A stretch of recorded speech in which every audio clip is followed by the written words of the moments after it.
So, Mark, did you hear the big news about Paris, Las Vegas, that your beloved Burger Brasserie is going away? And guess who's replacing it? Gordon Ramsay. No, it's not Giada. It's not Gordon Ramsay. Not Bobby Flay. I'm surprised because he has his burger places everywhere, but it's Guy Fieri. He's probably the cheapest of all the celebrity chefs, maybe with Caesars. But isn't it time for them to get a new celebrity chef in their lineup? Like it just seems like they're recycling the same ones over and over again. Yeah, it's very annoying. And John Ryan sent this to us, and he's like, I guess Caesars only wants to work with four chefs instead of be innovative. Which this was a good restaurant, and it was usually pretty busy. It had good food. The milkshakes were really good, which I don't think a lot of people know. But it's sad to see go. And yeah, what is the like Vander? I guess you could throw Vanderpump in there. So there's five people that they want to work with, and that's it. Nothing innovative or new or unique. It's just let's just slap this name on it and call it good. Yeah, it's like McDonald's franchises everywhere. One of the great things about Vegas was the uniqueness from casino to casino. And if you start putting the same names and restaurants across all the casinos, it sort of takes away any of the special stuff. Although I was on the Carnival cruise ship a couple months ago, they have the Guy Fieri restaurants there. The burgers are good. So hopefully it'll be tasty. Yeah, like Vegas loves to bring in the best from all these other cities. Why don't you bring in some homegrown stuff that started in Vegas, bring it into the casino? Like we don't need New York's Italian place. Like what's the best Vegas one? Let's open that up. That's what sporting events and teams do. They'll have a big stadium and they'll bring in what's great in the local city. Like the best pizza place and stuff like that. So it's kind of a shame that the casinos don't do that at all. All we have is Pink Box Donuts. That's our homegrown brand.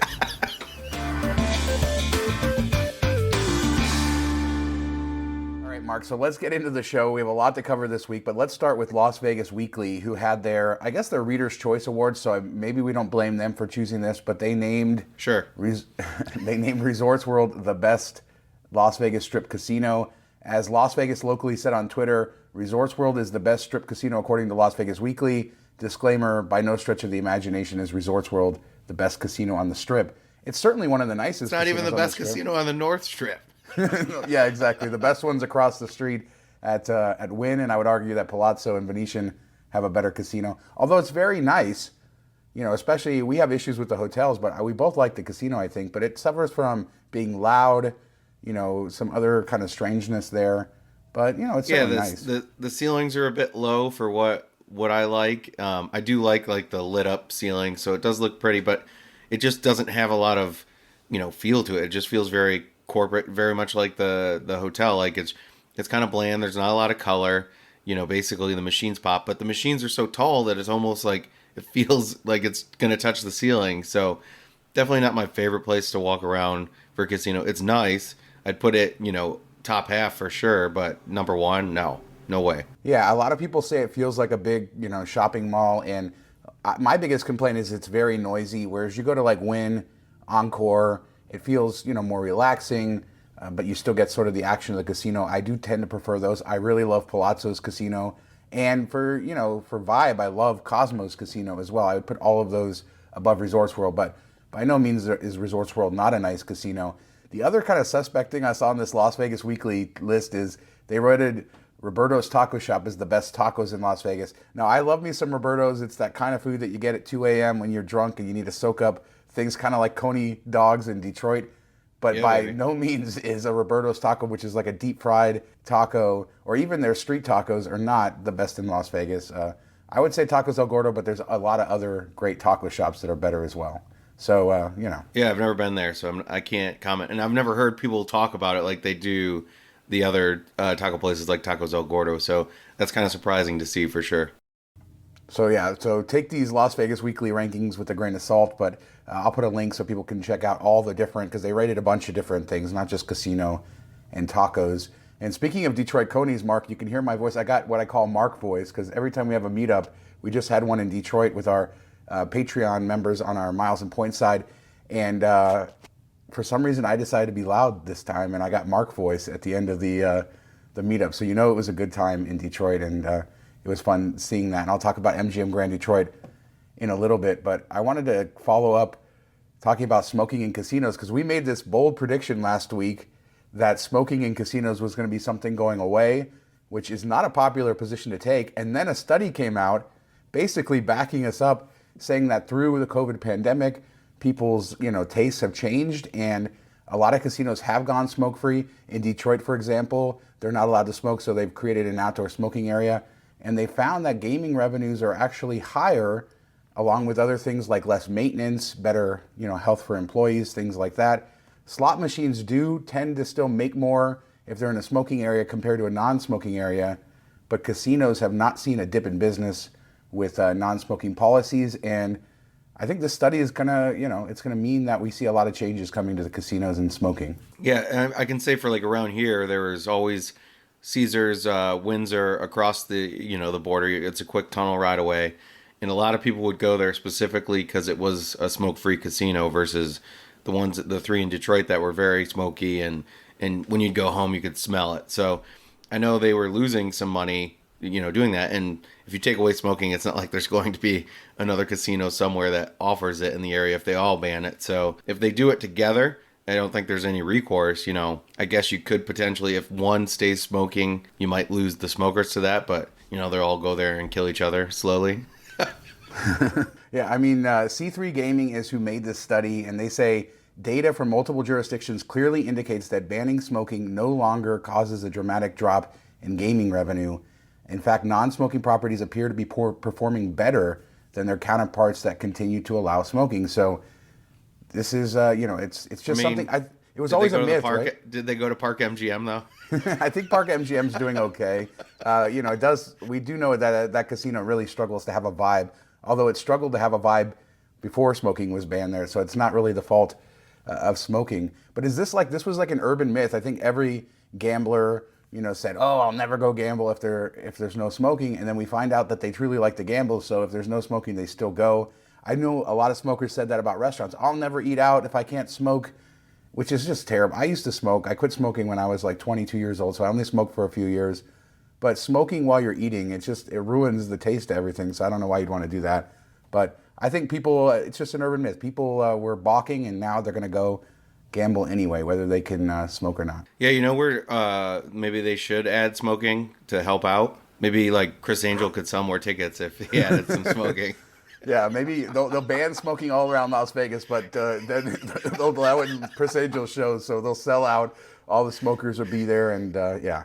So there you go. Now, so we talked last week about rumors that Plaza might go no smoking, and we knew there were some big changes coming to Plaza. Of course, they announced it like the day right after we recorded the show. Now, I did cut in most of the announcements into last week's show, but I thought we would go over it.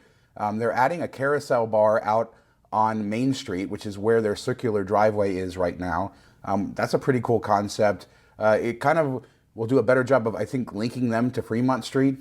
Though, that big Slotzilla zip line thing kind of cut them off. So hopefully by having people out on Fremont, that'll do it.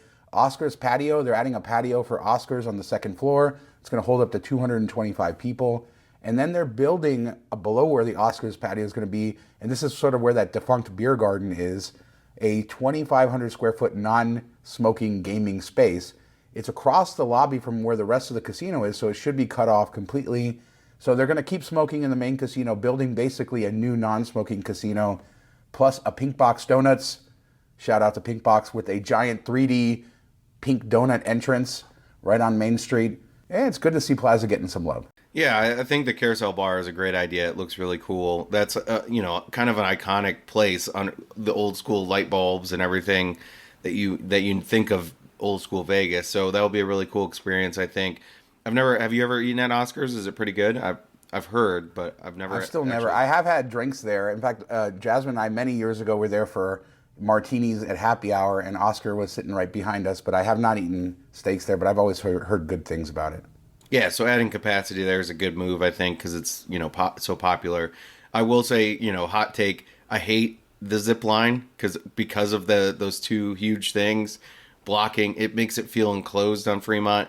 You lose kind of the views, and I just don't think it adds anything. I mean, I know they make money off of people going on it, but I find it very annoying, and I miss Fremont before they were there for sure. Yeah, and of course the old-time Vegas people are going to chime in now screaming at their screen saying they miss it before the canopy, when you could just drive down Fremont. And so it slowly lost that vibe. There was a fatal shooting on Fremont this week. That videos sort of made the rounds, and I'm not going to show that here, but it's, there's a call for more security, for metal detectors. We know we've seen that for like events and stuff where they ban bags, and but it does seem like, it's gotten pretty bad down there in certain circumstances, and it was a tragic shooting. Somebody killed, another person shot, and it was all caught on video, which is crazy, but right in a, in the middle of the crowd, like who does, I don't know, like what happened to just fighting and then walking away? Like, why are we here? But we've been saying for a while, since the pandemic, Fremont is just kind of chaos. Like, it used to be, more chill, relaxed, somewhere you go off the strip to, get a different vibe. And now it's worse than the strip for as amount as people that are packed in there. There's no space. Feels very enclosed.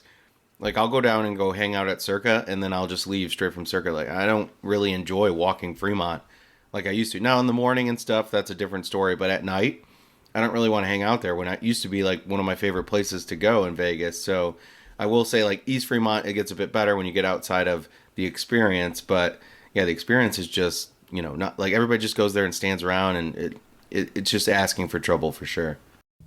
Yeah, I think the fact that this shooting was caught on camera has brought a lot of media attention to it. So I would expect some changes to happen, maybe beefing up security, maybe, doing that controlled entry with the bags, with the metal detectors.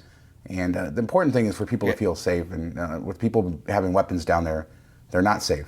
I will say, like, Vegas media tends to bury stuff a bit to, keep it out of the media. So with this blowing up kind of on social media, they couldn't really hide it anymore, where you won't really hear about this type of stuff. They'll mention it, but it won't be a big story like it should, because, they're kind of in the pockets of the casinos. They want to get that exclusive access. And so they'll kind of sweep it under the rug, which at least, this is out there and everybody can see. Yeah, it's a crazy video. All right, I did want to talk about Lake Mead. We got some more. I mean, it seems like every other week we're talking about some disastrous Lake Mead stuff, so we'll talk about that in a second. I did want to remind everybody we do have a partner, Cash Freely, and what they've done is they've put together all the best cashback credit card offers so you can get cash for your Vegas trip or whatever you want to spend it on. It's a free tool, and they always show you the best offer, whether it pays them a commission or not. And we have a link down below in the description. You can sign up, try it out, completely free. So we really love them, and give it a try. Now, Lake Mead is draining. You sent me a picture of this boat, and the picture was taken like a year ago, right? And you could see the boat had surfaced. It was like a boat that had sunk at some point, but there was still some water around it. And then now this year, a year later, there's no water in sight. Like, the water's receded so much. And the Southern Nevada Water Authority is sort of chiming the alarms. I guess when Lake Mead falls to 895 feet, that's when disaster looms, because they can no longer take water from the river and send it downriver. And right now, it's estimated to be at, by next year, 1,014 feet. So as they put it, we're like 150 feet from 25 million Americans losing access to the Colorado River. And it's going, the crazy thing is they keep having to revise their estimates. It's going down faster and faster than they thought. Right now, 9-10 feet a year, but it could be accelerating. So even if it's 9 or 10 feet a year, that's what, 15 years before it's all over. So I guess they're going to mandate some heavy restrictions. Yeah, I think that estimate is not great, because because you look at that picture and just like within a month or two, it's dropped quite a bit. So I don't see 9 to 10 feet. Like, it seems like it's going quicker than that. And it seems like their estimates are always, this is what wait, we messed that up. It's worse than you thought. And you're hitting summer season. So I think it's going to, go even quicker with pools and everything else, and just the natural evaporation and everything. So I don't know. When's the last time you guys had a big rainfall? Yeah, I mean, that's really what it is, right? They say climate change, but whatever's happening, it's much drier than it's been historically. And that's causing this. It's not just in the desert down in Nevada, but it's up in the mountains in Colorado, upstream on the river. It's drier everywhere, less snowfall, less water coming down, and, consumption keeps growing, right? I mean, even though Southern Nevada uses only a fraction of that water, consumption from California, from Arizona, basically from everywhere continues to increase. The water level goes down. It's a problem. I admit, like a year ago, I didn't think it was a problem. I was like, they used to say we had 70, 80 years, but it seems like they're chiming the alarm 70, bells. 80 months maybe. Yeah. Oh, God, no. Yeah, maybe we'll sell you some water up here in Michigan. I could use a bigger beach, so let's sell a couple 100 million gallons and move it along. Yeah, we just got to figure out how to get it through the mountains, and then we can do it. All right, so did you see this video on Twitter? Somebody this last Friday, speaking of casinos that we love to rag on, but this last Friday at 8 p.m., so prime time, right? The strip is packed. He does a walkthrough of Virgin Hotels, the casino there, and it is empty. Like you could, yeah, I mean, there's a person scattered here and there, a couple people at the bar. The Betfred Sportsbook, still not open after all this time. I don't know. I guess they haven't got their license for that. I don't know why Virgin doesn't just, license out to like William Hill or somebody else at this point. But the casino's still dead. The property's still struggling.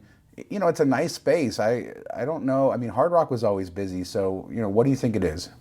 Yeah, it's weird. I think they just messed up at the launch. That was such a big thing, and people were excited that the property was opening again, and they didn't have it ready. The food was a mess. A lot of the stuff wasn't open. The pool wasn't even open. So you basically got all these bad reviews right off the get go. The walls were bare in the rooms. You didn't really need to do a lot with this property. It was already one of the better properties, and people really loved it. You killed the pool. All these things. You just did it poorly. And then if it would have been somewhat seamless at launch, then I think you would have got a vibe. But right now you don't have anything going for you, and it just gets worse and worse. It's almost, I kind of want to go there now because it's so dead that it's like a relaxing getaway. So you hit that's their selling point. Days. That's their market. That's their marketing campaign. Yeah, like a staycation. They're the staycation place. Or you go for the strip for a few days and you're like, all right, I need to like decompress before I go home or whatever. That would be a great place to go for a few days. It still has a nice pool. It has a good Mexican restaurant. It has the cool shag room lounge. So you got that stuff, and you can sit at a table and not have to, fight elbows with anybody. There you go. There's your selling point. We suck so much that we're good. There. There you go. There is a lot of like in the comments on that video, a lot of people still saying the machines are tight and stuff like that. I haven't gambled there, so I don't know, or I haven't gambled there at least recently, so I don't know if that's the case, but it certainly was when they opened. A lot of people said that back then as well, so that could be keeping people away, but they need to do something. They need to open it up. They need to change the vibe of that place. I don't know what needs to be fixed. I don't know, have the answer, but don't paint the ceiling black. That would have been number one. Yeah. All right, so did you hear that Elon Musk's Vegas loop got full approval? Now, it might be confusing because the Clark County, which is where the strip is, had already approved the Vegas loop. And so that's where most of the stations are going to be, obviously, on the strip, Allegiant Stadium, stuff like that. But the city of Las Vegas just approved it this week. So that means you'll get the Stratosphere station, the stations downtown. I think Slotzilla, there's going to be one at Circa as well, or Garage Mahal. So you're going to have both ends of kind of the Fremont Street. So this is good news. I believe they now have full approval for all of the 29 miles worth of tunnels and 51 stations. As of right now, they only have 1.7 miles dug, and that includes the Resorts World extension that's not even open yet, and they said that'll open by the end of this year, even though it was supposed to be open like a month or two ago. And they say that there's going to be some passenger service on the strip by 2023. I don't believe that for a second. Yeah, I don't either. Maybe they'll find some water when they're digging around down there, though. Yeah, maybe. Yeah, exactly. Hit a new spring that hadn't been discovered yet. I mean, I do believe it's going to happen. I think Boring has the funding to do this. I just don't know that the time frame makes a lot of sense that they're going to be able to have this done. There's some cool things on the map, though. You have Caesars has their own loop within this, which will be all their own casinos in its own kind of dedicated tunnel. So that'd be kind of cool to be able to kind of hop between their casinos without having to go on the wider loop. So when this is done, I think it will be a good system, but it's still going to be limited. It's not, this isn't the future. Don't you think that's going to add to problem? Like you're going to have I don't know. I just feel like they're going to struggle, especially if they're having people still drive these cars. I don't know. Are you going to be able to fit enough cars in there to make it, move somewhat quickly? It just seems it's going to be a mess. An accident would really mess them up. I think on a 1 mile system at the convention center, I haven't heard of any accidents, and that's good.